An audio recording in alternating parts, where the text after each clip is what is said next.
वाड्याचा प्रश्न म्हणजे ठाकरे बंधू आता एकत्र आलेले आहेत, तर याचा फटका बसेल असं नाही का वाटत?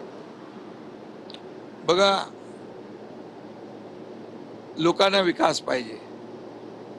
लोकांना कोण कोणाबरोबर युती करतोय याच्यामध्ये स्वारस्य कमी असतं, पण कोण डेव्हलपमेंटची कामं करतोय, कोण मुंबईला पुढे नेतोय, कोण मुंबईची प्रगती करतोय, मुंबईकरांना कोण सोयी सुविधा देतोय, हे लोक पाहतात.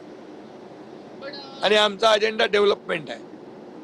डेव्हलपमेंट आणि मुंबईकरांच्या जीवनामध्ये एक सोयी सुविधा युक्त प्रकल्प आणि विकास करणं.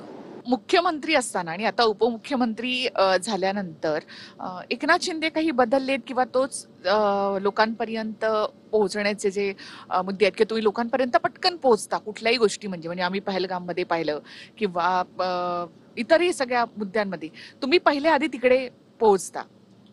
मी मुख्यमंत्री होतो तेव्हाही आताही लोकांमध्ये पोचतो मी, कारण शेवटी आपण पोचलो की यंत्रणा गतिमान होते आणि लोकांना त्याचा फायदा होतो. आणि त्यामुळे ही माझी पहिल्यापासून कार्यपद्धती आहे. संकट तिथे एकनाथ शिंदे, आपत्ती तिथे एकनाथ शिंदे, आणि लोकांना ते पाहिजे. आणि म्हणून आजही माझी पद्धती तीच आहे. आणि त्यामुळे लोकांना हा एकनाथ शिंदे आपला वाटतो, म्हणून ते सगळे लोक जवळ येत असतात, भेटत असतात, बोलत असतात. प्रचंड मेहनत ही तुमची सगळ्यात जमेची बाजू आहे. तो माझा USP आहे. प्रचंड मेहनत करणे, कष्ट करणे आणि जागेवरच प्रश्नांची तड लावणे ही माझी कामाची पद्धत आहे आणि ती लोकांना आवडते. त्यामुळे ते माझ्या जवळ येतात, कारण माझ्याकडे तात्काळ ॲक्सेस आहे, ॲप्रोच होतो, लोक भेटतात मला.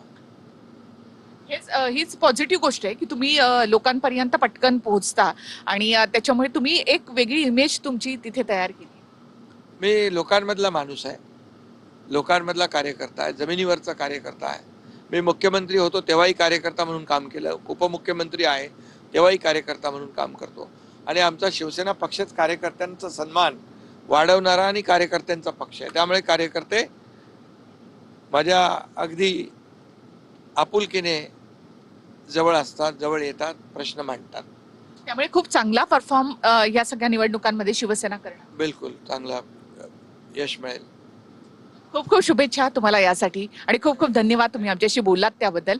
कारण इतका सगळा प्रवास, इतक्या सगळ्या सभा या सगळ्यामधून व्यस्त असताना सुद्धा जो वेळ काढलात त्याबद्दल खूप खूप धन्यवाद.